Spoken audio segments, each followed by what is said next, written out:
Hey everyone, Eric Hayden here in the garden today. Really important video, and this was sparked by some questions I had on some of my potted up roses. This video is going to cover how I actually plant the roses. We're going to focus mainly on potted roses. So these are roses that I've either gotten through the mail in pots, bare rooted roses that I've potted up, or ones I've planted at the nursery. So this is potted roses going into your rose garden. I'll have some tips on that. So these roses, I'll link below, came as bare roots from Palatine Roses in Canada in early December. As soon as they arrived in the mail, I potted them up into 5-gallon containers. They are listed as 5-gallon, but for whatever reason, they're 4 on the bottom. But we'll call them 5-gallon containers. And I usually use Pro Mix or some type of good soilless medium. Not something like, not the Miracle-Gro stuff you get at the box stores, but Pro Mix or some professional grade soilless mix. Pot them up into 5-gallon containers, and then I let them grow. If they arrive in the fall, I keep them in and out of the house depending on the winter. If they arrive in the spring, I just watch over them. And I let them grow through the spring into the early summer. And when they get to this stage, fully grown, starting to topple over in the winds, and I can tell they're root bound, that's when I put them in the garden. A couple exceptions. Sometimes I get a maiden rose from Steve Singer. They come as grafted maiden roses, little buds on the side of the shank of the multiflora. Those are smaller, so I usually start those in 2 gallons, let them get root bound, transfer it to a 5, fill out the 5, and then same process. And then the third way I get them, they come as 1 or 2 gallons from K&M. If they're really mature like this, then they go straight in the garden. Otherwise, I let them get to this. So bottom line, I like to pot up my roses, whether they come as a maiden rose, a bare root, or if they come potted, let them become really established in the pot. A couple reasons for that. Number one, the weather. If you get them in the spring, your garden soil is slowly warming up. Those potted plants will warm up much, much quicker. Less soil to heat up, and also black pot. So you've seen tomatoes, and I'll show you some of mine, those container gardens that do so well. One of the reasons is because they heat up really nicely. You can control how much water it gets. You can control the environment.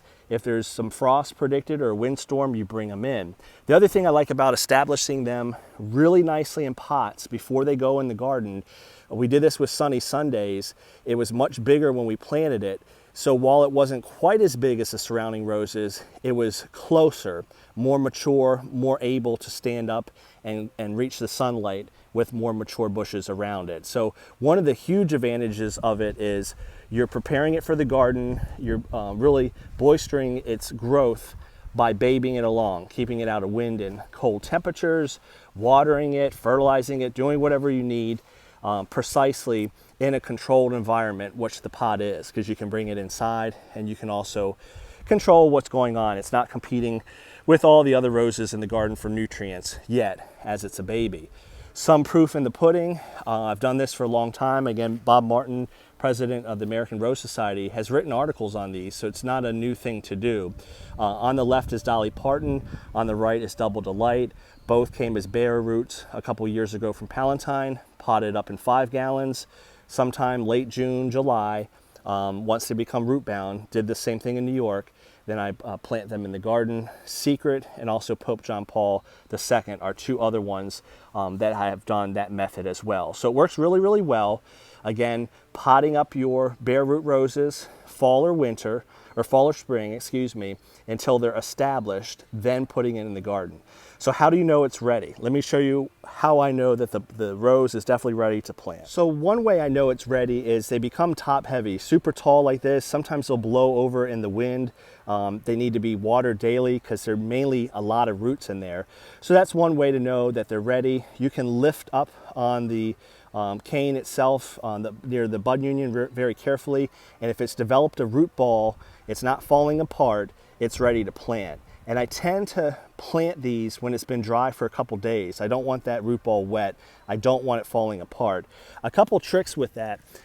With these, if you kind of tilt them on the side and give it a big bear hug, and with your left hand hold the bud union and slide it out and put your finger in the middle hole, you can just slide this pot right off. And if the root ball is intact it hasn't been super wet, you have a lot of roots in there, it'll slide out really nicely and you can save your couple dollar pot. If the root ball is falling apart, I will cut the pot. So one of the easiest ways to do it is just to do a slit down either side. You should be able to see that now. And then a slit up at least one of the bottoms. So this kind of just slides off and then you can hold the root ball. And in some cases, if you just cut the whole bottom out, you can slide that off like a collar. The example is these. I changed from 5 gallon to 15 gallon with these tomatoes. All these root balls were in attack. My wife helped me. She would hold I would hold the tomato to the side and she held the cage to hold it upright. And then I just would release them from the 5 gallons, root ball intact, everything worked fine. The one that was more difficult was the squash. I've got 2 squash plants in here, so she couldn't really support the plant while I slid the pot off.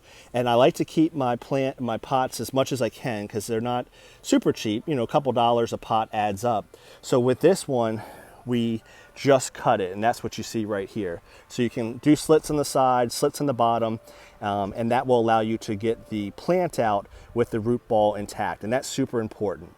So I covered why. Less competition from other roses. You can baby it with a microclimate, give it the perfect water and temperature. If there's bad weather, you just bring it into the garage. When should you plant them? When they're fully grown and mature like this. For me, it's early to midsummer, so late June into July, maybe mid-July to late July up in New York State. You do want to get them in the ground a couple months before winter sets in, because you certainly want them to get established. So now we're going to talk about digging the hole, any special things I put in the hole, and how I actually plant the rows. All right, before you dig the hole, where are you going to actually put the rows? This is where it's going to go. Poor moonstone, last year didn't do so hot. It wasn't looking well when I bought it up as a potted rose. So there's nothing wrong with the soil. This is actually where Gemini is going to go. I've been fertilizing and treating this area just like I have for the rest of the rose garden. Maybe a little lighter here because there's nothing, nothing planted there. So I'm going to pull the mulch back, dig the hole, and then I'm going to talk about what I put in the hole, what I don't put in the hole, and how we set this rose in terms of the bud union. Is it above the soil? Is it at the soil level? Or is it below the ground? One thing I want to show you is what I don't put in the hole, and that's fertilizer. A lot of places like Palatine Roses, with the instructions that come with it, say do not put fertilizer in the hole for a year to come. The other thing I do not put in the garden is anything like bone meal. I know a lot of folks want to put that in the bottom of the hole for high phosphorus values. My soil test shows that it's high for phosphorus, so I don't need additional phosphorus. So we can zoom into the hole itself. You can see a rose was here before, and this is really, really good soil. It's been amended with compost. If I dig down really deep, you can see I have more pure sand here, and I'm not gonna go this deep for the rose, but you can see how well this has been amended. At the very bottom of the hole, especially right here, you can see that I do have sand farther down in the hole, but look all around it. It's been heavily amended through the years.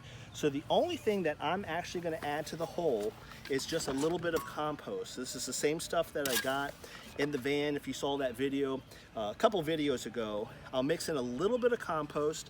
In a situation like this where it's already been heavily amended, because we've had roses here before, I won't add a lot of additional compost. If it's a new bed, when I first planted these beds, I put in 6 wheelbarrow fulls per bed. That's about 75 to 100 pounds per wheelbarrow. So it really depends how much your garden has been amended. Amend with compost. You don't really need fertilizer the first year, and test your soil. If it doesn't test low for phosphorus, you don't need to put bone meal on the bottom of the hole. So we've showed you how to dig the hole, what to put in it, what not to put in it. Now let's plant the rows. One quick thing about planting, and I realize that as I've zoomed in, I got to trim away that bad cane, but this is the bud union. This is where your canes are coming out of the union where it's been grafted. So our variety Gemini is on top. Here in the South, we tend to plant this bud union at or above the surface of the soil, and that's how it is in this pot. If you live up north, join a local society. They will talk about how you plant this bud union a couple inches below the soil. That will protect it in the wintertime. Here in the South, Multiflora and also Dr. Huey, I can plant near the surface or slightly above. If I have Fortuniana, I have to plant that above the soil line because I don't want it to go on its own roots, because the advantage of Fortuniana is it's resistant to nematodes. So check with your local society where you should plant this bud union. For me, I'm at the surface or just slightly above. So I mentioned you need to plant this bud union, some parts of the country below the ground. How do you know, how do you measure that? Just put the pot in the hole.